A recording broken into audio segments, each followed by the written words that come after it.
against it, well, pick it up. I mean, I feel like teams are going to have to start banning this out because it really enables a lot of what they try and do. You know, it's good for team fighting. It's good for honestly, we haven't had him. Then we haven't seen them in a losing situation just yet. So we haven't really seen Lionax just park himself behind a tower and having to use that stroke of fate to be able to try and prevent a lot of that. But this feels like a motivate draft that Reckoning are throwing back at him. So I'm liking this. You know, take the aggression right straight to the Thai boys.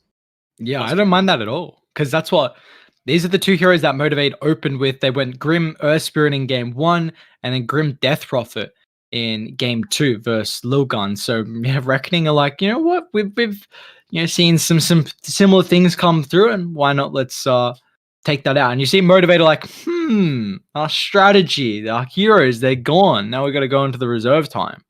I'm sure they know what counters it, though, right? They've played it that many times that they're going to have a good response to it.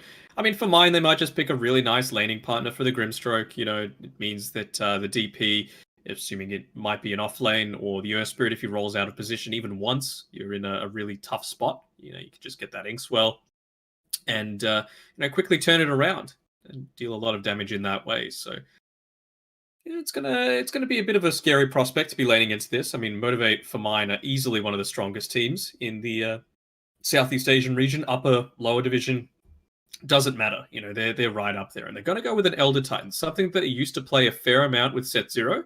Haven't seen them play it just yet on this current iteration of their roster. So we'll see who's opting to play it. I mean, we've seen it was Lionax playing the Grimstroke in the first 2 games of the day. We'll see if he looks to, bring it back a little bit. This might be a position 4 Elder Titan. Who knows? Yeah, they've got the capability of chucking out these heroes in some different roles here. I'm intrigued that they went for another support in that 8th pick overall instead of going for... Yeah, that's true. Maybe, who knows? Maybe they pull something out of the back pocket here. I mean, we've seen a position 3 Ancient Apparition, and granted, they was never really in a position to be challenged, but maybe it's a Grimstroke 3, maybe it's an Elder Titan 3. You never know. Love those bands though. Oracle, Enchantress, and Oracle, able to deal with that Astral. Then you've got to set up for the Death Prophet as well. So Motivate, their bans and overall their drafts in the first series and now this game as well is looking solid, especially their bans. I'm gonna need to see the Abaddon get banned out now. I mean, maybe they don't care so much if they go more silences. I suppose that's one of the things that we saw. Fearless eventually picked up the Aghanim Scepter, so he had that for himself. But Grimstroke, Death Prophet, 2 great silences to start. Abaddon, as long as you get the silence onto him, huge reduction in effectiveness. But I think it's exactly this type of hero that you want as a Death Prophet, just backing you up. Yeah, it always feels like DP thrives on having a defensive support that's able to enable how aggressive you can play in a lot of these fights here. And that's why I'm such a huge fan of Motivate getting rid of the Enchantress and the Oracle, and also of how they're able to play versus the AT is another big factor as well. But as we take a look for Reckoning, though, getting rid of the Void Spirit and the Shadow Shaman, haven't seen as much emphasis so far through the Lion and the Shaman so far through our first 2 games. But at least this time it's going to get banned out in both. I believe in the other stream that we were seeing the Lion still at, I think it was actually the Prime that picked it up in their second game. Didn't turn out too well for them. With these bans coming out, I wonder if this means that this is going to be an Elder Titan core. I mean, you've already got rid of 2 ways to deal, 2 easy ways to deal with the Astral buff, with the Enchant and the Fortune's End. But also the Troll now with the Agshard actually does that offensive perch as well. So I wonder if that's going to be what they're just drafting around, just getting rid of all different ways to get rid of that. Do you want an ET core though against a DP? Because don't you rely, I feel like the Spirit Siphon is going to be really annoying for the Elder Titan to deal with a DP, as some of these fights get to the mid stage where ET can be pretty difficult to bring down, but then Death Prophet just chunks you with the percent damage. I mean, in the early game, sure, but once you've got that Aghanim Scepter, then you don't really care all that much. You've got that spell immunity, you're going to have the Grimstroke to enable you. Seems like it's perfectly fine to me. See what they're looking to protect here. If it's going to be... I mean, they're using a lot of their reserve time on this last ban. They've got 10 seconds left. They've gone through pretty much everything. Dyer's pick. Just quickly checking the chat log just to make sure that no one had DC'd, but they're going to pick up a Luna for themselves. Okay, something a little bit out of left field. I love to see it. You know, when you've got something like the Death Prophet and the Earth Spirit, they're the ones that are sitting on the front line, so you've got the luxury with this Luna to be able to just sit back and rain down hell, whether that be with the Eclipse. I like the new Shard as well for Luna, just being able to deal out that little bit of extra damage through the glaives bouncing around. It can disrupt some Blink Daggers. It can, if you get super farmed, it can just wipe out the supports. So we'll see how they're up to go. It could even just be a 5 like we've seen in the Chinese scene, and we saw it a few times at the Major as well. But Motivate, they're just going to go back with for Fearless's Storm Spirit. Why not? I mean, it's against a couple of silences, which is a little scary, but it doesn't seem like too hard lockdown at the moment for Fearless to be worried about. Okay, so this locks in the Luna into being position 1, you would think, and the instant Terrorblade response to that. I mean, can't think of too many better heroes other than a Luna, maybe a Spectre for you to use the reflection onto, and you know those glaives are going to start bouncing around in this team fight. So all that farm that you're giving yourself can just come right back at you. 10 seconds to go. Yeah, it looks like very physical damage oriented right now. Of course, the Eclipse is going to be quite difficult to deal with, but you'll have a lot of illusions. Ooh, are we going to see a Dazzle come out here for Reckoning? I want to see it. I want to see the illusion counter Dazzle, just with that Shard, getting rid of all of the illusions, just with a single use of the Poison Touch. With the Hex, obviously instant killing him. Could work. Even the Lion, potentially, right? The multi-drain target can get rid of those illusions pretty damn quickly. Yeah, I'm surprised we haven't been seeing too much of the Dazzle, honestly. We've had a couple of games where we've watched on this new patch, and no one has shown any priority on the Dazzle yet whatsoever, which I found interesting. It's a hero that has been a hot topic around at the moment, but for Motivate... I want to see it. Yeah, I want to see it too. I'm definitely intrigued to see it. What do you feel like DP, Motivate? Right? It gives them the heal. You know, that's the other thing, right? Like, Dazzle's just good against with the Death Prophet on your lineup. Yeah, it would fit their lineup incredibly well. That's why they were banning out the Oracle, the Enchantress, to enable that Death Prophet. And that's where the Dazzle comes into play, like you said, and then also kind of dealing with the Terrorblade. But Motivate, they'll pick up a Legion here, so I mean, at least having that save factor and the press the attack's going to be really nice. And yeah, now we're looking for to go. The off lane for Reckoning. You would think so.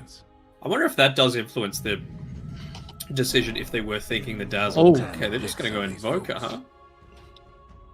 It's okay. I mean, you've got a good amount of save, I suppose. I mean, I wonder if like they're going to try and bait out a few of these duels and then try and turn it around with a Sunstrike and, you know, decent amount of burst damage coming through with the Luna. Who knows? But I don't think Masaros is going to look to go that deep until he gets his BKB at least, and you know he's not going to be quite as vulnerable to that sort of damage, at least coming out from the Luna. It definitely seemed like they were needing some magic damage though for Reckoning. You were highlighting that it was a lot of physical output that was going to be provided from Reckoning Esports, and now with Ken's Invoker getting picked up here, we'll see the flexibility that Motivate have shown previously with the Death Prophet going the off lane. Now Reckoning are going to be able to show that as well. How do we feel about this Invoker last pick? Firstly, is the lane matchup versus the Storm Spirit going to be decent? I think it's fine. I think you're going to have to go to the Quaswex though, you know, and try and bully the Storm Spirit as much as possible. It has been nerfed with that change to, you know, how the Quas works. Instead of just giving you the regen, it gives you the strength instead. So it's a little odd, but you know, you're going to be able to at least pre-level 6 annoy him a little bit with the EMP. You're going to be able to cold snap him, ice wall, just lots of stuff that makes Storm Spirit's life a lot harder. So yeah, I think what Reckoning are going to try and avoid, at least super early on, is that Fearless that's going to snowball, have a fantastic laning stage, and just enable both Masaros and Jackie to come into the game and really make their mark.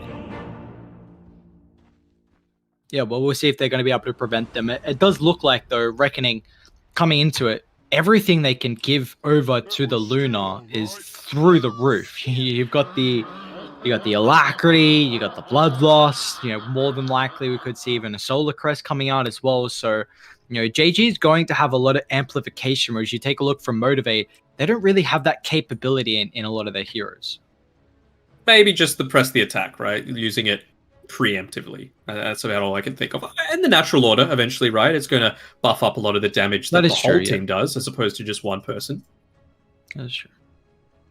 Let's see here, a little bit of Ana love here on our Luna.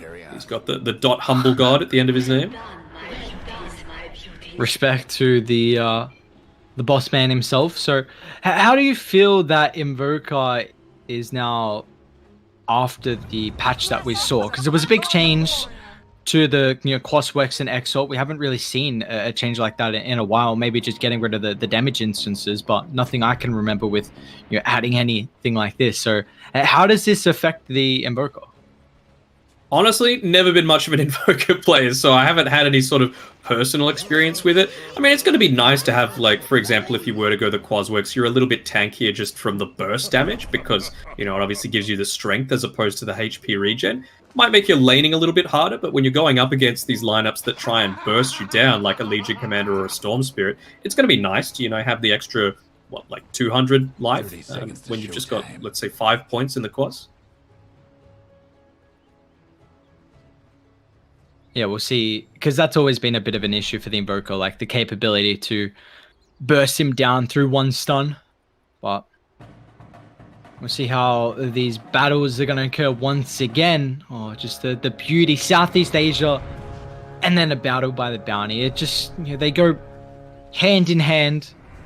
And they're off. Looks like being a bit humble here from Reckoning. Like, all right, Lion Axe, don't really want to go up against him. I say that. Well, another level 1 Reflection, which has got such a value point. He's going to get leveled up, and Q claims the kill. Jackie was thinking that he needed that instead of the Metamorphosis. I mean, you do see, though, it does feel like Reflection is a relatively solid value point early in the lane. Yeah, of course. An extra 15% damage super early on, always going to be nice. The slow is a little lower, but you don't really care all that much. I mean, it goes at 5... it's 5 at all levels now, which is always quite nice, the 5-second duration. So yeah, it's one of those things that I want to be spammed out a little bit more. Costs a lot less as well, which is always nice. Yes, that cost factor and the duration getting increased is of big value, to say the least. Not that you're never really starved of mana as a Terrorblade super early on. Yeah, not really. But at least like in the lane, just that harass factor. Like, the extra little bit of damage could be annoying. It seems like, especially now, like, against, like, maybe a position 3 with Orb of Venom or something. Man, Lion Axe is just bullying Lucifer. He's diving the tower. Lion Axe, chill out, my guy. The ET's such a force to be reckoned with throughout the lane. He's going to deny himself. Yeah, why not? And, it was easy to chase down this Earth Spirit previously. Well, now he's got the Windlace, so he's just going to continuously do that. A bit more of the harass coming out there with the reflection allows him to get actually 3 hits off. That's quite nice, even super early on. How many times have you seen an Invoker go bottle? Oh, I have not. I actually don't know if I've ever seen Invoker go bottle. Maybe that one time when I was in low priority, like 6 years ago, I might have seen it, but... Well, Ken's gonna eat a lot of damage here. That's just a tornado. Okay. Yeah, you don't really see it going much, but I guess this just shows like how stupidly strong Bottle seems right now with all the runes that you're able to collect. Lion is just chasing him around the map. Why not? He's gonna pick up a few Ancients with his Astral Spirit. He's gonna try and run into Ripido here. Oh, actually connects onto Lucify on the way back, so that's gonna be a nice little bonus. Yeah, hitting for 80, moving at 420 movement speed. He loves it. Not a hero you can battle up with at all right now, with Reckoning down to this bottom side. But how's top going at the moment for Reckoning? Hopefully JG's having a bit better over time, and it does look like that's the case in the last hits. And you've got an Ogre Magi, which is a stocky boy for the lane and can eat a lot of harassment. Is actually Tiki? Might get a kill on Mastros, especially with the beam flying down from afar, and JG gets the last right click. He does a good job there. I was about to say, might have been thinking, well, Lucifer, perhaps he could go and try and take away this bounty rune from Fearless's Storm Spirit, make it so that Ken has a lot more control over the mid lane. You could see, with that bottle, he's able to spam out these abilities relatively well. The EMP, of course, is going to drain the mana, so he's going to try and use that as much as possible before Storm hits up onto his level 6, but I mean, he's kind of stuck around this bot side. I like it, though. He hasn't used the ward to be able to block out this hard camp, which, of course, is going to be very important against Lionax, especially as he's approaching that level 3 now. But there's going to be a lot of damage. They stopped the Echo Stomp, but still, Rapido's in trouble. Lionax can just do all the damage right now with the Astral, but Rapido gets some distance. That level 2, though, is a big difference in the Astral Spirit. Oh, he has to run up the high ground because the EMP positioning from Ken. Very nicely done. The Invoker, with the help of the Earth Spirit flying on over, is able to find a third kill of the game here for Reckoning. 9-day difference there, Q. Not even wanting to take the water rune, he just gets the deny off to make sure that Lucifer wasn't going to roll in onto him and potentially give up his life.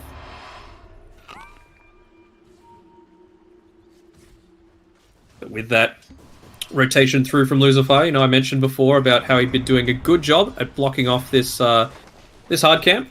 Not going to be the case anymore. It's now spawned. He's going to walk his spirit into it. Perhaps? No. Time's out before he can. This creep wave will be enough to get him to level 3, though. So does he have some regen coming through? Yeah, just the clarity. Might try and stack something up. Nope. Still blocked. Yeah, has he got anything coming out? You said it was Clarity Encore, yeah. And he's got the Sentry as well. Yeah.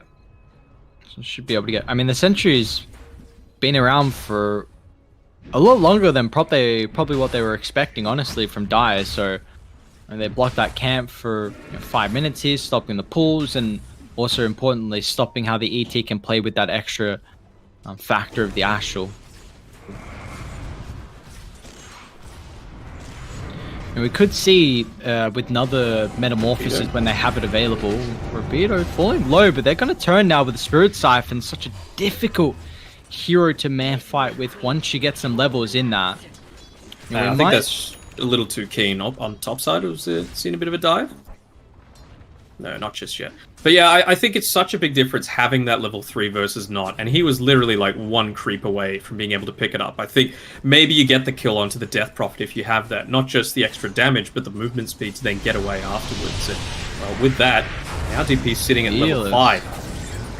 He's just going to end up falling on the high ground here. Ken, with the plus support, is just able to find back-to-back kills and even also scouting out the stack. Oh, that's a big stack. He's going to struggle with taking, but he will have Tornado up in 10 seconds, so he can bring the creeps down all low. Has T got another ability? Ignites not enough mana. JG, TP out, should be fine. So, yeah, we're seeing Invoker have a very, very good start versus this Storm Spirit here, and taking a fat stack away is really going to limit the Storm Spirit's capability to catch up after a bit of a rougher start.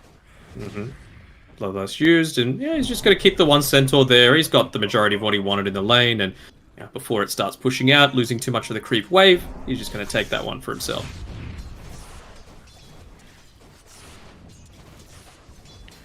Very TP's solid. coming bottom. They're going to try and go for something here.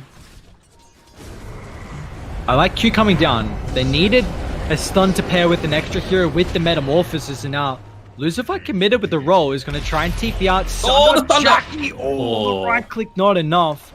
I like the play. Good attempt. He actually TP'd to the T1 tower, but I wouldn't be surprised if Motivate just shoved this in now. They know they got the kill on the DP. The Earth Spirit are more than likely TP'd back to base, regardless that he didn't. He's unable to compete with this push that's going to come out. So you got the meta. Why not commit? And the catapult as well, so yeah, why not deal some damage? They on can the get this kill again. That'd be huge. They might dive. Radiant have Glyph if they need to pop it here to keep the creeps alive. TP's going to come through. He wants to join them, but again, Lucifer doesn't have a lot of health nor mana to deal with, but the big factor is the Invoker. Ken sweeping on over, finds a kill on Q. They might end up losing Jackie. There's no stun to cancel that escape. So Jackie's going to be able to make it away. It does give a lot of space for the Storm Spirit, who we saw, you know, Fearless has now got an Arcane, level 7. Fearless has actually got the Kai queued up, Denok. So we're going to see a little bit different of a gameplay here from the Storm instead of that Orchid Rush that we see so often. I think it's fine just because of the change to the Kai. You know, they heavily buffed up the amount of mana regen that you actually get from it. So I can't think of many heroes other than a Storm that would love getting it. Yeah. They use the Inkswell just at the last second. Tornado gets rid of it though, and now Ken, they've gone really deep, and Fearless is out of mana here. Roll off the mark. Lucifer wasn't able to utilize a stone there, and now Ken, he can turn around. Doesn't have any more abilities. Q drops a sentry. Where's the backup? I mean, Lion X is coming on over, but there's not much an ET is going to do there. Maybe they got that kill if Q used the Inkswell at the first jump, because we saw that Dispel, or the Purge, I should say, with the Tornado was a big factor there at keeping Ken's life. Still, though, Motivate, they have to be relatively happy with how this is going. I feel like Rapido is not getting quite as much as he might like out of this bottom lane. You've got the Crypt Swarm now leveled up, though, and you can put a decent amount of harass in onto this TB. A bit easier now as well with those power treads. Mid lane, we talk about the dives coming in there. Fearless is going to go for it again.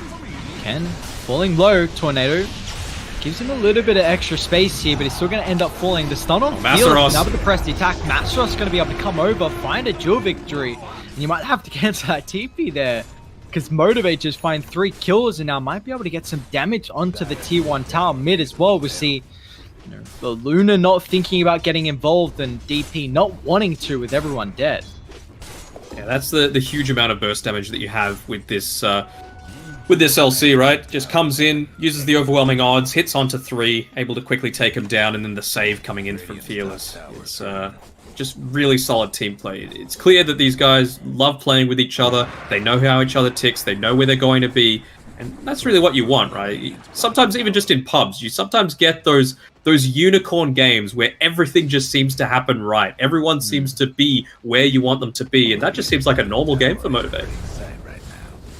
Yeah, like you highlighted, this is a team that knows the in and outs of the players, and Lion Axe just, you know, fit in like a perfect shoe there for the boys. And well, now they're going to sweep on top and try and find this T1 tower. It's just Motivate across the map. You do see Reckoning are trying to trade at the moment, though, with the Exorcism along with the Catapult. They're going to answer this, though, with their own TPs. Rapido. Echo Stomp, Mastros. Can't move forward because the kick's slow, so the tower's going to fall. They won't have extra reinforcements down. Maybe this will... Wow! That overwhelming odds. Mastros! Yep. So much damage there. It's just that easy. Duel's coming through. We'll find T here now. Fearless is going to get involved. See, I love this as well from Lion X, and not enough Elder Titans for mine do it. He just gets the 1 value point in the natural armor. Why not? You know, you're up against this lineup that, you know, is going to try and group up together around this DP ultimate. I feel like 1 point is it's so big. You know, you just reduce essentially half of their base armor, reduce half of their resistance. Why not? Yeah, we always speak about the natural order as the game goes on, but we don't see enough people go for that value point. And like you said, like, what's the reasoning why? Because it just seems so strong throughout a lot of this early burst potential. Multiple stacks being picked up. Give me a nice little movement speed bonus as well here for Lion X. He's got it coming back to him now. And you're just moving at a casual 513 movement speed with 160 damage, and they're going to be able to find Ken as well. Can they get the jewel? Looks like they're not even going to think about leveling the space there for Mastros to come over. But Fearless gets a regen. Jackie's going to get involved as well. I mean, he's got Metamorphosis available. We see Jackie on this Terrorblade is being a lot more engaged in these fights. And now, well, Mastros, he might have his opportunity to find some dual damage here, and he will. Third of the game for the Legion Commander. 30 damage all up here as another tier 1 tower. They can still go. They got regen. He's going to try and come around from the other side, perhaps? Or is he just going to go back and farm these big stacks? Yeah. Well, we do see, though, the shining spot for Reckoning is that the Luna is farming incredibly well. JG, top of the net worth right now. They have not pressured JG at all. 1-0, 124 last hits, but you brought up that it doesn't seem like it's going to be too fun of a game, though, for Luna. Yeah, I mean, I feel like it's going to become a lot easier once Rapido's actually able to get 2 points in his exorcism. You know, you're forced to focus heavily in on this Death Prophet, whereas right now, it sucks, of course, but it still tickles somewhat. He's able to scout out that smoke, now with the ward on the high ground. They'll zip on forward, Rapido, Blade Mail, Jewel, nice Oh, echo. what an echo!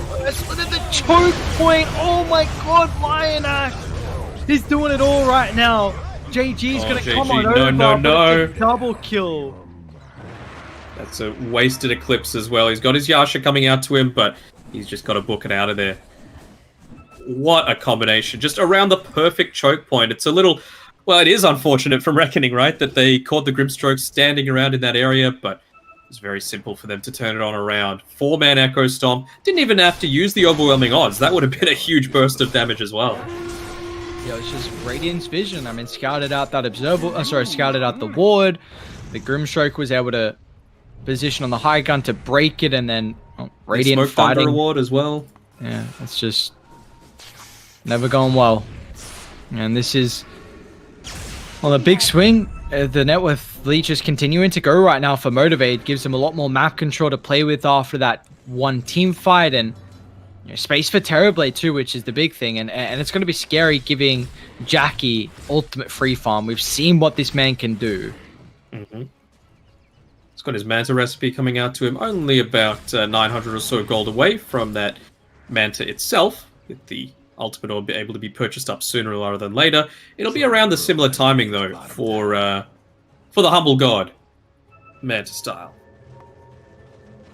Stupendous. Radiant bottom. T. Run into a little Legion commander here. We're going to drop a ward down, so they see that Masros is solo, but Dire very disconnected. Is he solo? Is he solo? Now he's got the boys, and the boys are smoking up, and they're going to make a go on Masros, but Masros, he's got some backup. Loses a fight with a roll from the southern side, gets a connection, but Radiant now moving over. Storm just gets out of range, still has used a lot of mana here, but it won't matter. Reckoning without the extra control. They're going to end up losing 2. That's a wicked 6 streak right now for Fearless.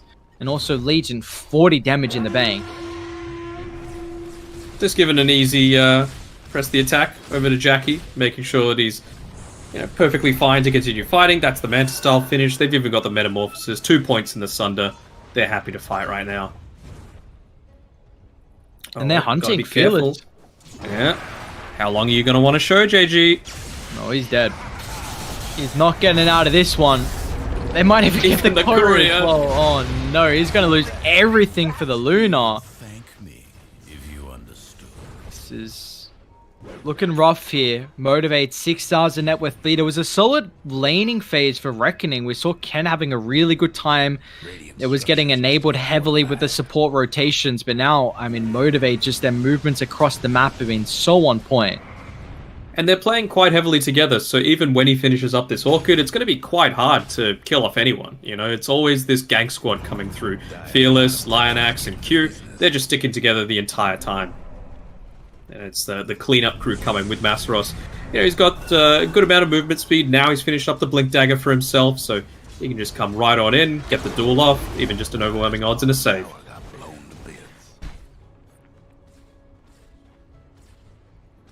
Let me see.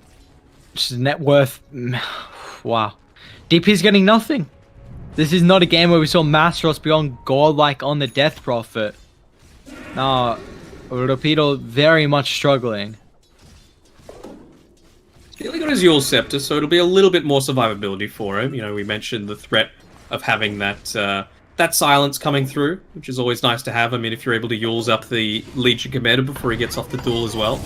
Fantastic for your team's survivability, not just your own. But yeah, I mean, the other big thing is it feels like you should probably be a couple of levels ahead of this level 10 mark at this point. If you could have a level 2 Exorcism right now, you can actually start to put a lot more pressure on the Radiant side of the map, whereas you feel like you're kind of hemmed in. Look at all the vision. It's just in the tri-camp area, basically. They're just roshing. Yeah. Straight rosh. Just with ease right now, Motivate, they have an early medallion on Lion Axe, who's building into the Solar Crest, and Jackie just doesn't really need much else apart from that. He's got the illusion to tank. They're going to scout it out, but it's just way too late. They cannot mount any response there. Kicking it over to the Terrorblade. I don't know about that one. Like the other game where we saw it given over to the Ursa, I believe, that makes sense because he was wanting to be in there on the front lines, but when you had the Storm Spirit right there, and you're very reliant on your Metamorphosis, I don't know about that. Maybe he's just going to continuously stay on the front lines without the meta. You know the drill. Yeah, we'll see. Let's see here. Big smoke. Dire. Yules is up. Eclipse is up. Smoke on got, smoke. Bloodlust. He, I think, popped it, actually.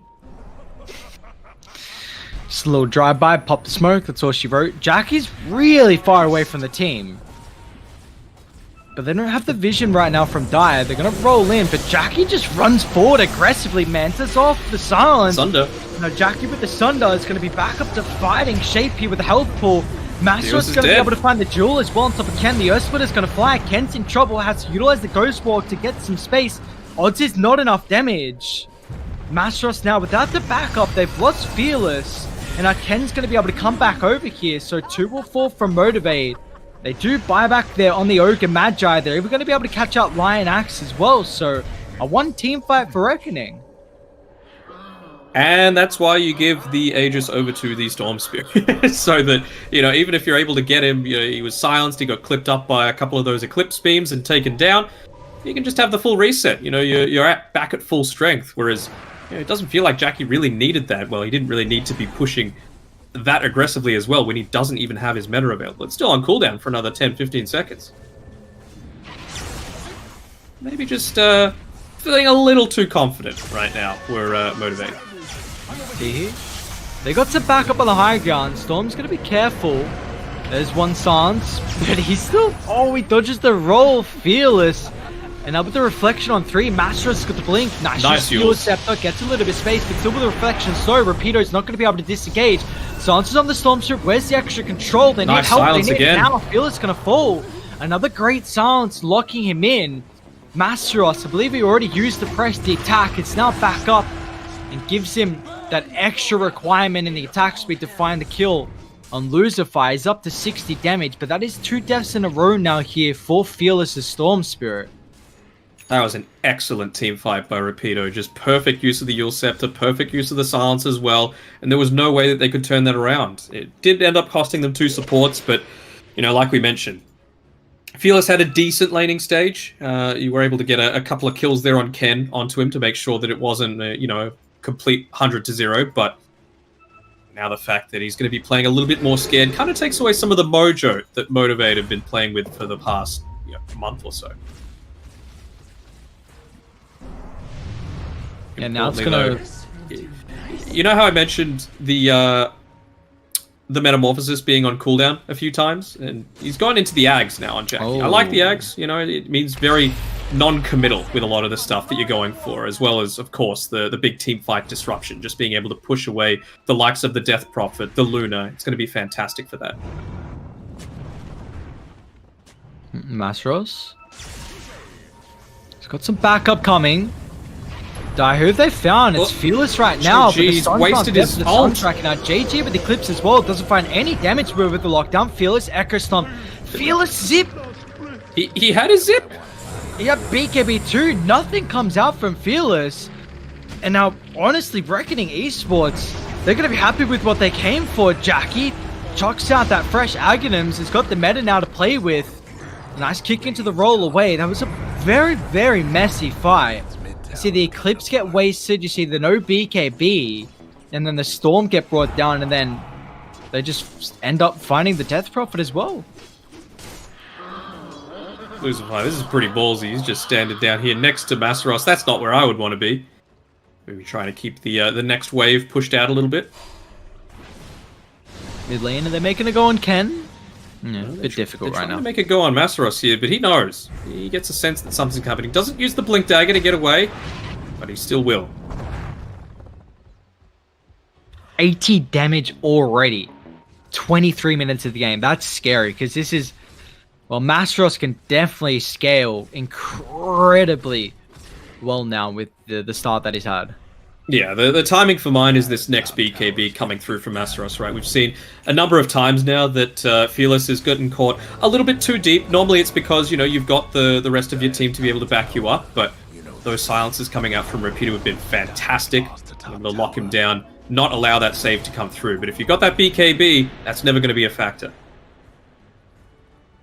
And Jackie, he doesn't care. He's continuing to push forward. I mean, he's got his Metamorphosis, half duration left. That Terror Wave as well is also available. They were trying to make a little bit too deep of a dive. Yeah, it looks like just now they've got some map to play with. You force back all of Dire's heroes, so you can shove out mid, you can shove out bot. Now you can have the lanes in a really good spot if you want to think about making a smoke play. Got to keep in mind though that you don't have the Metamorphosis, so Jackie, you can always use that Terror Wave, but it's actually Dire that are the ones looking to smoke up here. They both do. Or the DD as well. That is huge. You only need the 10 seconds of DD damage. Smoke popped. Gotta be careful here. Zip on forward. Ogre's gonna get caught out. It's a lot of damage to start the fight. Fearless with the BKB pop. He's gonna be protected now with the Echo Stomp, JG. Nice shoots the BKB, but he's still gonna get leashed up now with the damage. Jackie with the double. It just doesn't matter. Reckoning cannot do anything versus the Jackie meta double damage.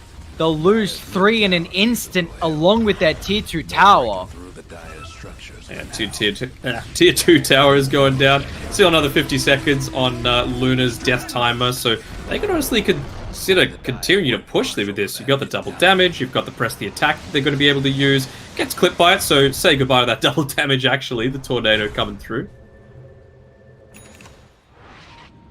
And now Solar Crest picked up from Lion Axe as well. We've already seen what the Terrorblade can do. Now you're going to get further enabled from your support's itemization. You love to see it. You really do. It just seems like quite the tricky game right now from Reckoning. I mean, it's going to enable Jackie, right? That's Solar Crest. But even just... Top lane. Well, I hear a pick off. Mastros, I mean, he doesn't get the victory, but the Urs is going to at least allow the rest of the team to come over. Can he tank through all the damage beforehand? He cannot. But Jackie's going to move on forward with the Ink Spell. Nice use of the Tornado, gets rid of it. Now Jackie's going to back off here. Radiant still. Meta's up in 5 seconds. Got spooked a little bit there by the Sunstrike. And yeah, Meta, same thing with the Terror Wave up in a few seconds' time. Even just having the Solar Crest, right, like, as it gets later on, you become a decent right-clicking threat in your own right on this Elder Titan. You know, you get a multiple-person Astral Spirit. You can use that Solar Crest offensively and just assist with blowing someone up. They get the feeling that someone's around. Fearless is a little bit deep here. Soulby and Luna. Fearless is just getting chunked down though. Gotta be careful, man fighting JG, but the BKB is about to expire. Repeater just getting melted as well. Jackie with the Metamorphosis is able to go toe-to-toe. Tiki stuck in no man's land. Double for Jackie, and you see Luna's damage is not able to compete right now. And 2 Observer Wards for free that they placed on that high ground. So Lionax is like, thank you very much. Oh, the gold. Oh, Astral Spirit Hero attack. This is what I'm talking about. I just want to see his damage in this next fight. Dire's bottom tower's getting the business. Through the roof if he's able to get some pass by with the illusions there. Sorry, with the Asher, I should say. But how is there going to get to a stage where Luna is able to man fight this game? Because it doesn't really feel like JG is able to do anything. As Fearless, BKB on cooldown still. Nice use of the abilities, but Fearless keeps his life. The Urn not going to tick him out as well. Wow, that was so close. Yeah, such a risky play, but you know, high risk, high reward, and Fearless, well, he's going to have his BKB by the time he comes back up. Refills the bottle. Who have they caught out here? It's Ken. Duel's coming through. Asheroth going to be able to fly on forward. That's another victory for the Legion Commander, and now Lucifer. Storm's going to doesn't get the roll. In comes Fearless. Out Yoink. goes Lucifer. He's like, alright, you forced me to go back to base. I'm happy with getting that kill. At least I get a little bit of gold for my time well spent. Mastros is up to 140 damage now. Seems balanced. And that's now also a Dark Portrait capable of being chucked out in a lot of these fights for Q. We're already bringing up the reflection factor versus the Luna. Well, now Q's gonna have his own illusion. The butterfly will be relatively big. I mean, against all of that right-click damage that's obviously coming through from the Terrorblade, from even the Legion Commander himself, from your own reflection is going to be quite nice, but I don't think it's going to be enough, unfortunately. Motivate have taken full control over this game. You can see they're even taking the Aegis now. You reckon this is going to go to the Legion Commander, the Shard? He's freed up the spot for it, so I would have to say so. Probably. I'm trying to think who else would want it. Yeah. And they give it over to Jackie again. The Aegis. He's queued up a Rapier as well. I mean, they're feeling themselves a little bit. No True Strike anymore, which is always a little bit annoying, but I mean, it's not like you really needed it, to be fair. Would definitely be nice with Luna's Butterfly about to get picked up. Radiant's bottom towers. I mean, I'd still just go the Skadi. You know, it's good against the DP. It's good, like, just having pure HP is great for illusions. Yeah, and Luna, like, already has life still, and more than likely, you dissemble the Mask Manus into Butterfly and then Satanic afterwards, so... Well, look at him, Siege. Just Jackie's got some... Oh, the three-man Echo. Three-man Echo Storm. Terror Wave is now. They're going to be able to get the jewel straight on top of the Luna with Leaf. Oh, they shred him apart. What a way to start the fight from Motivate. That Echo Storm from YNX, and they got to call it quits. Motivate. They are too goddamn strong. What a game one performance. A 29-minute victory from them. And Denog, they are the team to beat, it looks like.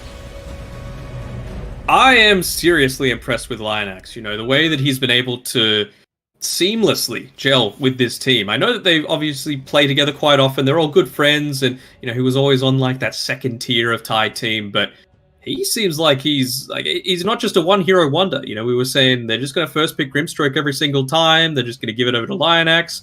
All the Titan's pretty damn strong as well. So hopefully we get to see a lot more of his hero pool throughout this tournament, as well as the DPC lower division. But I mean, the number of Echo Stomps that he was able to get off, the early farm that he was able to get, the pressure that he's able to put on in lane is just nuts. And the team cohesion for Motivate is off the charts. Off the charts is an incredible way to put it. Yeah, like you said, Lionax are really shining right now on Motivate, and we saw overall his performance from, you know, laning phase to early game to mid game. The ET did it all. You know, helped secure Jackie's farm, and then a lot of these crowd control factors in the team fights with that Echo Stomp. We saw some great Earth Splitters as well, but overall, just Motivate. Seems like this is a team with way too much cohesion for their own, you know, well-doing. They are just absolutely outmaneuvering teams across the map, and that's enabling them to have such a high net worth lead. It's at such an early stage of all these games that we've seen, and now they're going to be able to take game one here in our last best of two for the night. We'll see if Reckoning are going to be able to tie the best of two up, or if Motivate will finish day 1 4-0. But the answers, we'll get them after this break.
Welcome back to the OEDL Full Invitational. We're going to have our last match of the night here between Reckoning Esports and Motivate Trust, and we're going to see a bit of a switch up here. Motivate, they opted to go for the die side. We've seen them have some incredible success on Radiant so far, so we'll see if that's going to switch things up a little bit. But honestly, Denog, I wouldn't be surprised if it doesn't matter considering how dominant they're looking.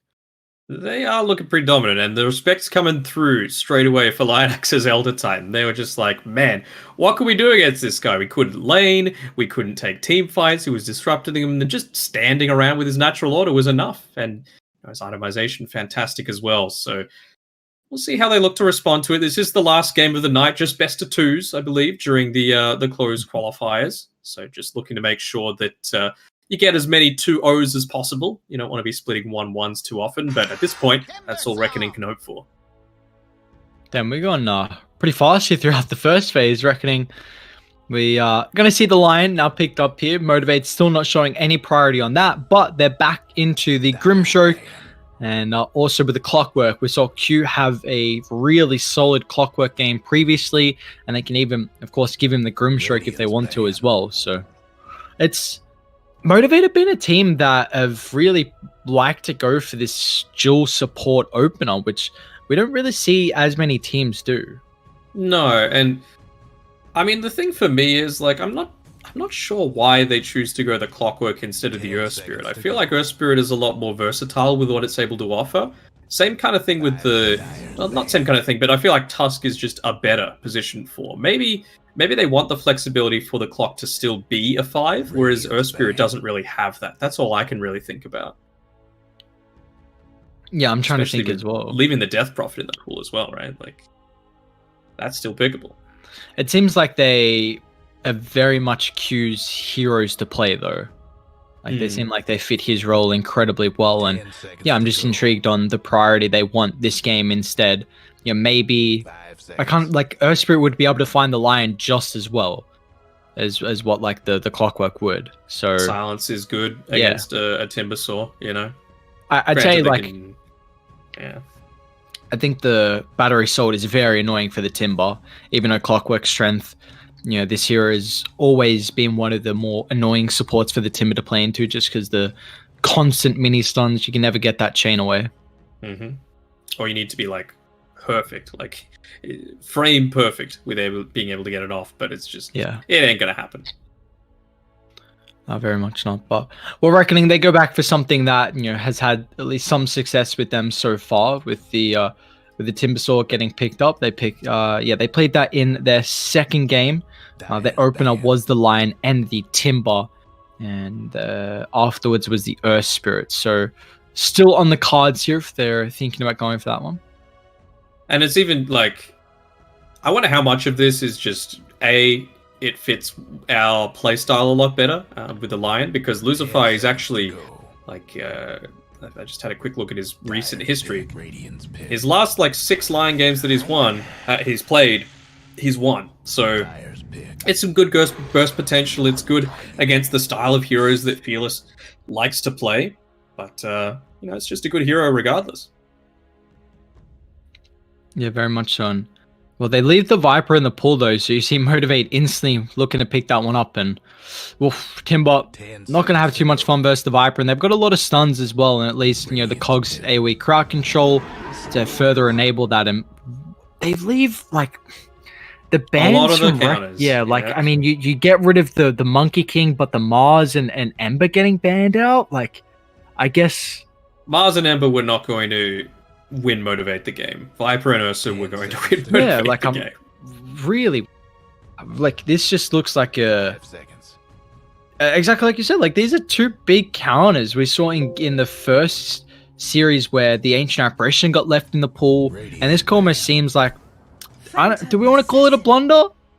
Another pick PA as well? Like, I mean, PA is kind of weird, right? Like, early on, it's Viper favored, right? Because you just don't have anywhere near enough farm. You're able to disable the blur just with your Nether Toxin. But later on, what kills Viper? It's just pure physical damage. So PA is good against that. It's just, are you going to get to that point? And I was about to say, like, I was a little surprised that they banned out the Juggernaut instead of the Windranger, considering they were just going to pick that Viper anyway. And the fact that Windrunners slid all this way through, it was instantly banned out. Like, it wasn't even a second. It was just gone. They didn't want that mid lane matchup.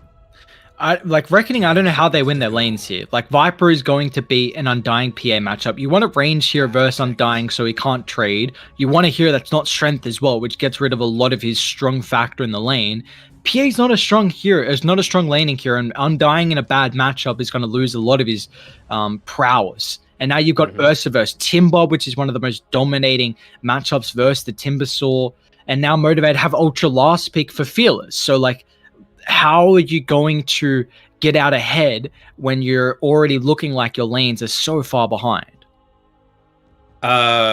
Big power outage in Thailand, perhaps. Might some external factors. Yep. You never know. But it is looking pretty good if you're a Motivate fan. That's for sure. And I'm just thinking, like, what are they going to potentially go for with this last overall pick? Like, it could still be just a Viper mid. Who knows? But it's not a Fearless style of hero, that's for sure. Like, he needs to be mobile. He needs to be constantly moving around the map, making plays happen. But again, like, if you pick one of these spirits, it's against a Lion. I mean, the DP is still in the pool. I would just pick DP, to be honest. Dyer's pick. Let's see what Reckoning go. The Kumka. I would still go the DP. You got 2 strength heroes, 3 to be able to steal from. Silence is going to be incredibly effective against the Timber and the Undying. You're probably going to be able to get off at least a Yule Scepter before the PA just 10 seconds to go. 100 to 0s you. And you kind of want a Yule Scepter builder versus Conquer as well. Like, that feels really nice to have that in your back pocket to disrupt the combo. And you do lack taking objectives. I go bat instead. I mean, it's a what lane is good right now for Reckoning is the question. How do all these heroes get let through? They have like 3 of the hardest counters to Timber. Well, I mean, Batrider's just going to dominate Conquer as well. Like, this looks like an incredibly difficult draft for Reckoning to play. Yeah. Agree 500%. Not even 100%, 500%. That's is this, like, how much of an outdraft is this, do we think? If we can put it on like a number scale. 90-10. Yeah. Like, it's... And that's being generous, I think. I was even going to go like 95 or something. Okay, so we see how motivated with the counters so far all throughout the draft. What are Reckoning trying to go for? Is this just give the PA, like, are they looking for... I don't even know. Denog, tell me, what can Reckoning do to somehow come out with this game? I mean, if this was my pub and I was playing the Lion right now, I would just turn on my Spotify, turn it up, and just play my own game and just vibe, because this is feeling a little bit rough to me. Maybe they can go and get like some pickoffs against Fearless's Batrider. Yes, you're very speedy, but if you get locked down with the X marks, you can get caught. They've got some okay burst potential with the Timbersaw and the Lion. So maybe, and that'll of course be enable Reckoning to maybe transition into some kind of tower push. But again, they don't really have much tower push either. That's the thing. So I don't know. It feels very weird, this draft for mine. Weird is one way to put it. It seems very difficult. I think weird is you're being too nice. All right. I mean, at least they're going to get the shard now on the Viper as well. I mean, not that Motivate Trust needed any additional help, but that's going to allow them to push towers a lot more easily. You can get that at the 20-minute mark just to reduce the armor on towers. Yeah, that definitely does seem like the one thing they are lacking right now in their draft. There's just ways to be able to take these objectives, but like you said, you've always been a bit of a supporter for that Viper shard, and now especially with the buff, you're like, any shard. Yeah, any shard. We're all big fans of the shards, and it's going to be potential here for Mastros, who also has been having really, really strong games. That Legion was a great performance. We saw the Death Prophet earlier. I'm trying to remember what he played in game 1 of the first series.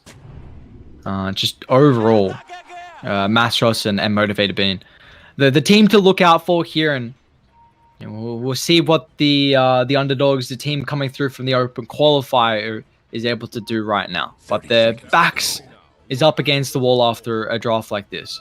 I would say for Reckoning, regardless of the result, like if they could win, of course, that's enormous for them. But even with a loss, I feel like this is... You want to be playing motivated this stage of the qualifiers. I feel like they're going to learn so much from it if they just get absolutely bodied because of this draft.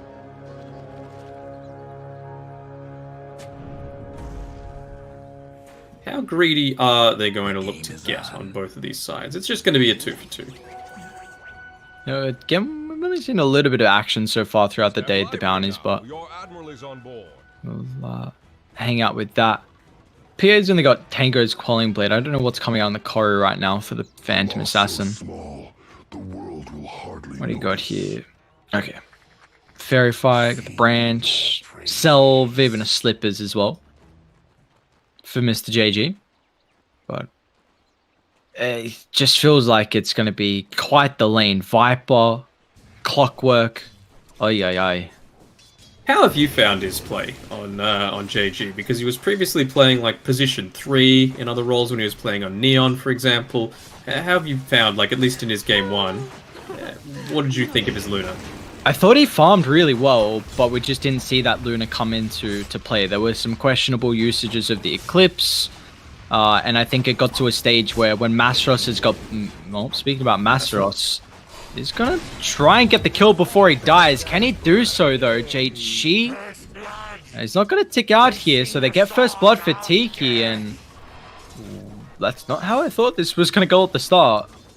No, he was able to get through a lot of their regen, though. You know, the salve has been used. He's only got 1 tango left. He having 2. Of course, it sucks to be able to give up your life that early on, but you know, I'm sure he's just going to look to do a similar sort of thing again. Yeah, but I mean, in regards for... Oh, they're going back in. Masteros? It's falling low here, Viper. That extra level now really being utilized, and Q's in trouble as well. Tiki with the Tombstone Zombies. What's going on? Overconfidence, perhaps. I mean, getting level 1 rocket flare, I don't think is the play here. I mean, with something like a Clockwork with battery assault being as insanely strong as it is, I mean, it prevents a lot of that turnaround potential as well. Well, this lane is going exceptionally well. Things just got interesting. Yep, things just got incredibly interesting. I mean, you know, Ken's getting a lot of loss hits mid. Jackie is doing relatively well versus Timber at the moment. Speaking about the Timber, how do you think this hero is right now after the patch that we saw? I think it's okay. I mean, it still feels like you can't just... A lot of teams were first picking it just because it was insanely strong, no matter where you put it. We've even seen some position 1 Timber swords, but mid Timber was a thing, not even just in the Southeast Asian region. But now it feels like, you know, it needs to be the ideal Timber sword game. And, well, to be fair, this wasn't it. You know, they didn't protect it enough. So I'm still feeling like he's going to have a rough one. I'm intrigued about that Aghanim shard, though, because I think a lot of people saw that massive buff and they're like, hang on a second, this is a pretty nutty shard now. But they went ahead and reduced the debuff linger duration, though, right? It's now 2 seconds instead of 3.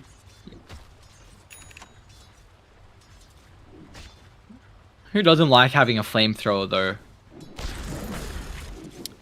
Doesn't, like, Elon have flamethrowers that he makes or something? Yeah, the not a flamethrower? Not a flamethrower, yeah. Mr. Elon Musk. What a man. Have fun trying to I mean, he's single-handedly putting Dogecoin to the moon. To the moon, he really is. We're all going to be robots soon. Just chips in our brain. Ken might get the solo kill here onto Fearless. He's dropping very low. Fearless? He's got a little bit of extra health now to play with thanks to the bottle. Where's the help of the team? And there is so much space being created. Oh, he's not even going for it. Torrent? Fearless gets clipped by that sticky movement speed slow. What just happened? D gets another kill. I mean, they lose the Viper, but the PA falls as well. No one's hitting creeps mid. Oh, interesting stuff in this second game. Yeah, for sure. Ken, though, it's a similar story to what we saw in game number 1. Very solid early laning stage. It's just when the team fights start to happen, how is the Reckoning Cohesion going to measure up against what Motivate have?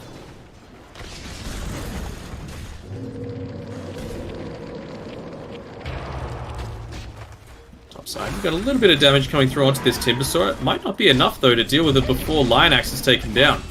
Yeah, Jackie turns his attention actually to move on Lucifer there, but Reckoning P8, Mastros claims the kill there, so well, this is bottom lane's turning around a little bit. Up on Rapido. Jackie. Rapido's going to end up falling. Jackie, like you said, able to find the swipes, and now Lucifer as well is going to try and TP out. Jackie just doesn't have any abilities. That would have been enough, that last swipe there, but able to just get away. And you see, well, what a good support. Comes back, a clarity, a self. That's what you want to see your position 5s help out. You want those extra little bit of help, and man, he gets that.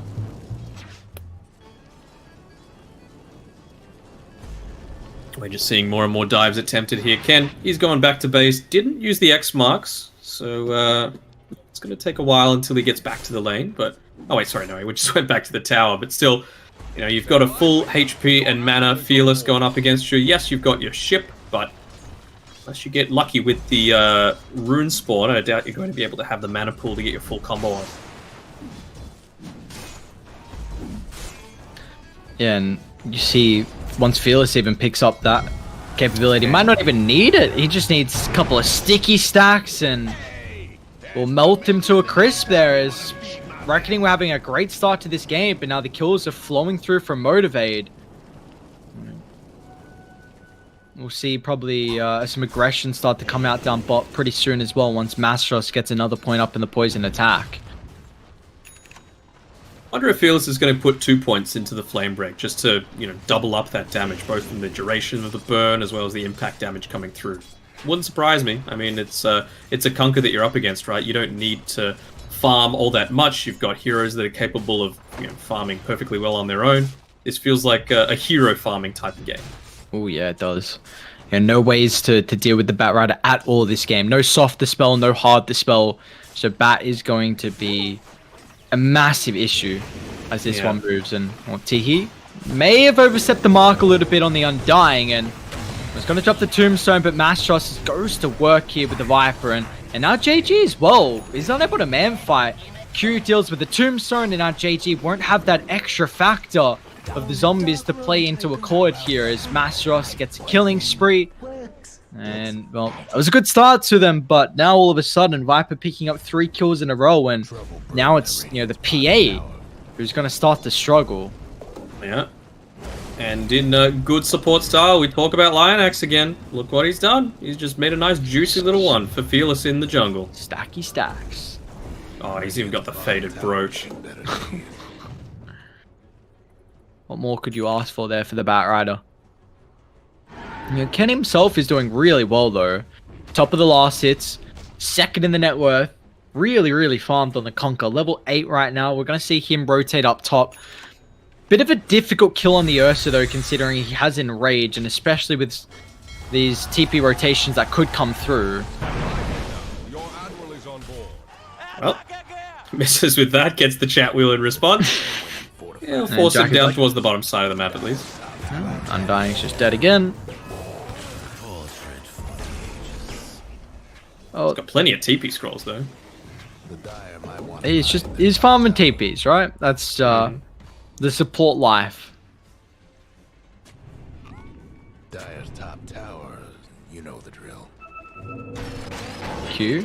Hookshot. Oh, they already picked up the level 6 and they're straight on point with the Phantom Assassin. No way you can play this game for JG. That's going to be your 4th death of the game. And holy crap, I didn't see how poor he was. Rapido. Can he get the TP out? He can. Yeah, PA's got nothing right now in the bank. He's below Q. He's nearly below Tihi. Yeah, this is not good. I mean, I think we were both surprised at how that start of the lane went. The Undying was a big factor there. They used their level 2s at a really nice timing, but then the lane went kind of how we expected. Yeah, but refresh my memory. Wasn't this a 4th picked PA into a 3rd picked Viper? I feel like it was. Yes, it was. Yeah, they picked the PA into the Viper. But why? But why would you do that? It's a good question. It's a very good question. And why, like, where does JG play now, though?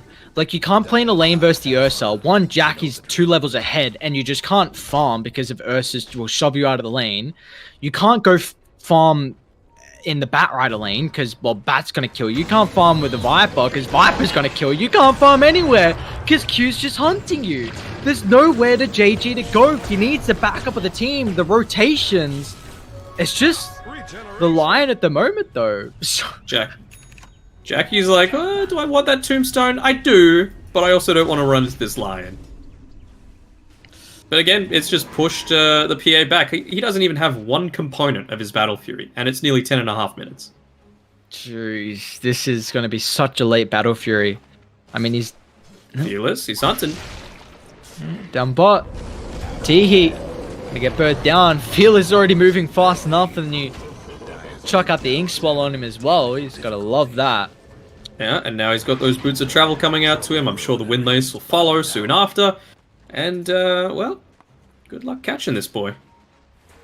That is a long leash on the, that hard cannon. Pretty sight right now. Surprised it was that much, but, yeah, again, more stacks happening. Lion X is every carry's best friend. He really is. Salve, clarity for the lane, stacks on stacks this game for Motivate, and well, it's farm on farm. You know, we saw Jackie's going to hit a very good timing on the Battle Fury, Perseverance, Claymore completed. He's just looking for the Broadsword now. It's Mastros. Well, they haven't brought him too low yet, so now with the TP is coming through, they're going to punish Radiant with how deep they've gone. Rapido is going to end up falling. Second death of the game for him. He's going to join him in the Afterlife as well, but Ken's actually going to move forward. Tries to get the kill. Forces on top of the Lion, so now they double soulbind it here. TK still alive, but Mastros finally able to get that. Now with the hookshot on the back line. Q on point with being able to catch out Ken here. And there's nowhere to escape as Ken just...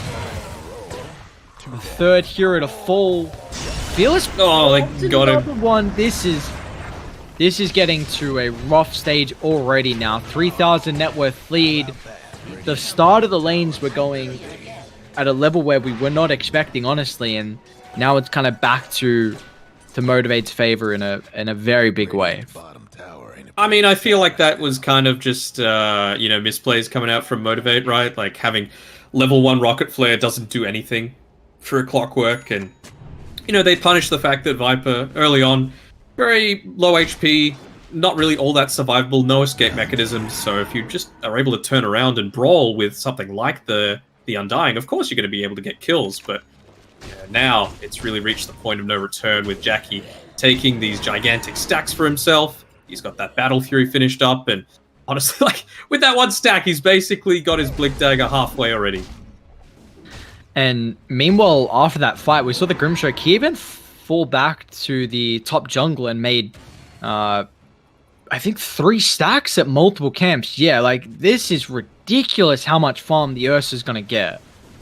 A little bit unlucky for whatever reason. The Ancient Black Dragon just didn't want to come out of its home and contest when he tried to get that 4th stack off, but look at the money just skyrocket.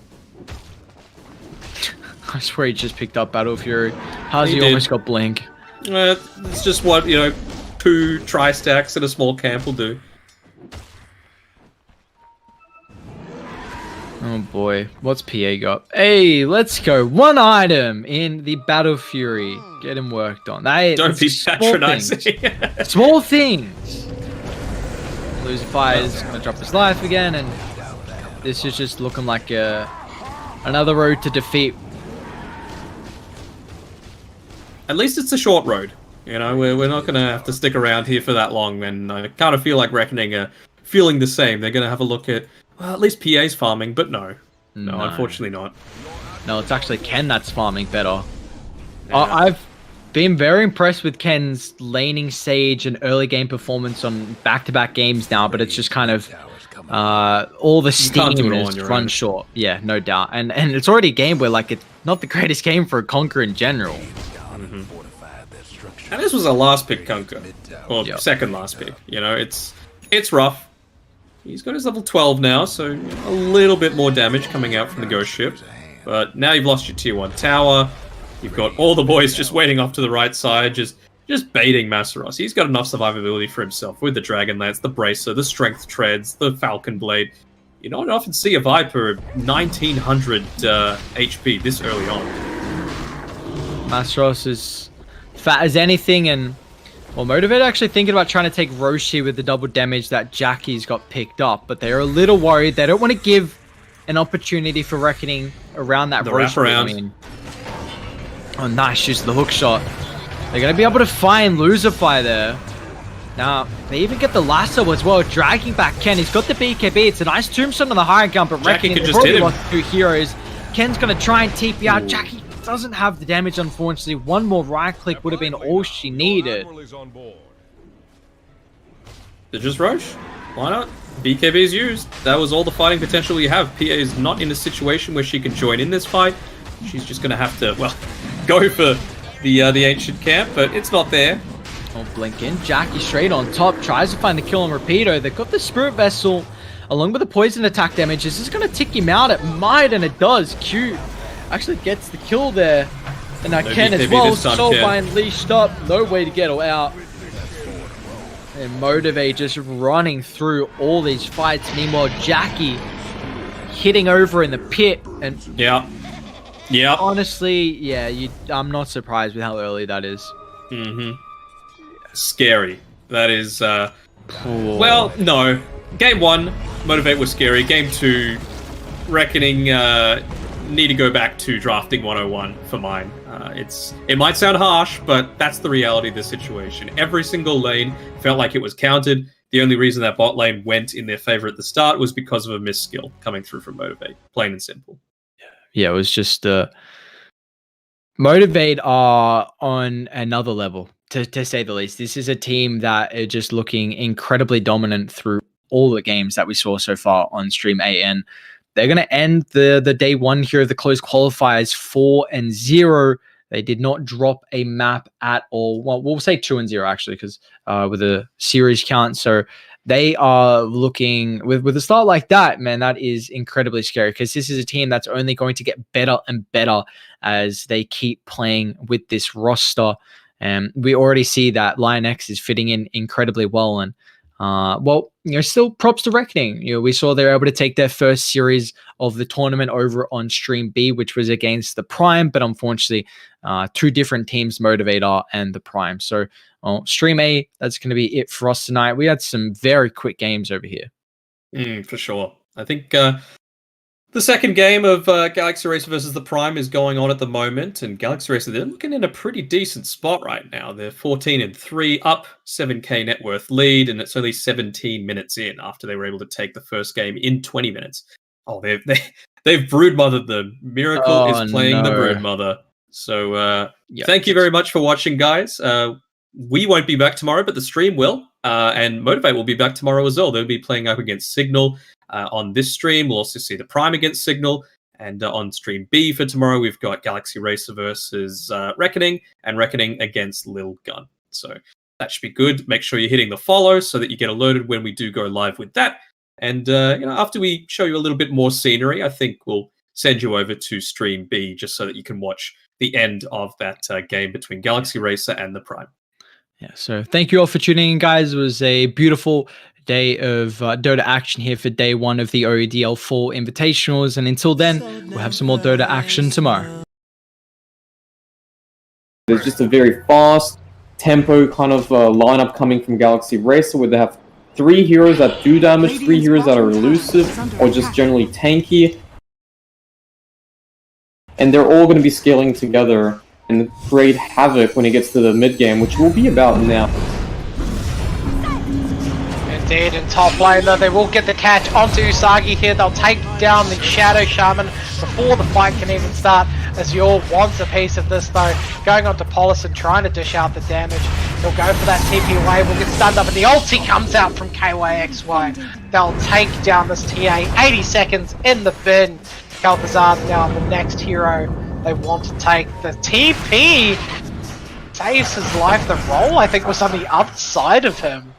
And just So we'll TP. miss that one out. Mid lane, Rasmus just getting chased down by Miracle here on this Brood. Has the Aegis, doesn't really care if they kill him. His team will be moving slowly over to him. The Insatiable Hunger though will be used now, wants to move forward.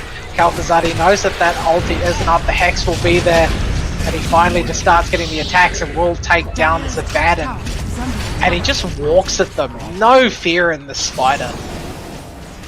Yeah, I'm liking what Galaxy Race is doing so far.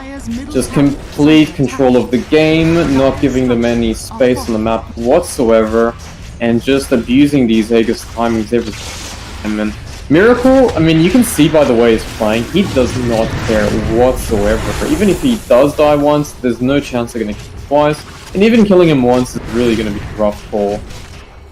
Yeah, this Brood isn't going down without a fight, that's for sure. They use the snakes to try and defend the base for a little while. He'll use that Insatiable Hunger as soon as it's off cooldown and just start healing up again.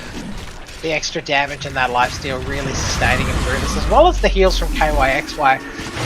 Risman, he's just being ignored as much as possible, really. They're just going to focus on this melee racks and take it down when they can. 5 heroes are alive, but as you can see, the TA isn't moving into space. He's pushing a side lane here, doing what she can. Polisson rolls in. Nothing going to happen from that one. We'll whiff a couple of rolls. And Risman now wants to initiate and will get on top of Polisson, doing the damage that they can.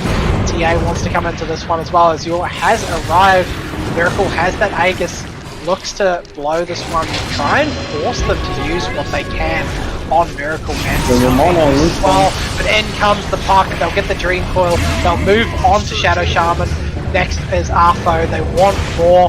The ulti being used on Kalfazad as well, healing up the full health. Miracle just staying on top this entire time. And now 2 heroes down, both the supports, they'll move on to the Bristleback. He gets all his mana back for now, but the damage is there. Miracle trying to get in front of him as much as he can. Islands to fly from In Your Dream, but Artho will fall, and they're just going through their base Godot. They might finally have to leave now. Insatiable Hunger comes off in 2 seconds though. It's Wants to just heal. They still got Aegis. 1 more minute on it. Azura? Casually setting up in the Roshan pit here. Now it's going to be leaving towards the bottom side of the map. Just blinking around, you know? Having a little trip, but it doesn't look like they've backed off Godot. They're still hanging around in this mid lane. There's no racks here. Both of their side lanes are pushed as well. It could be time to just reset, push the other lanes, and off you go, but they understand that the TA can be anywhere at any time, so the split push potential is going to be very annoying to deal with. And KYXY understands that as well. As you can see, he's just hiding in the bush because he knows the Templar Assassin as well as Usagi are missing. But Usagi's right on top of him here, so that should be a... Yeah, the shackle is there onto KYXY. He does have that Ghost Shroud though. Will get it off. Artho to fly over though. They want to get KYXY. There's so many heroes on him. He's so tanky. He's still surviving. He will finally die. They don't get a trade for it, but the creep wave has pushed Godot. So they'll take the tier 2 tower. Meanwhile, they're still fighting for this one. Artho now gets hit with the Magnetize from Polisson. They'll lose the puck for this one though. Are they just being too greedy for too much? Miracle will take the tier 2 for this one. Polisson does get nuked into the ground. They'll take down Shadow Shaman on the other side of the fight though. Here comes Miracle. Can he really fight them though? The jump in from Artho is there. He's stuck in the bushes with the Broodmother. Does have that escape though with the Dissimulate.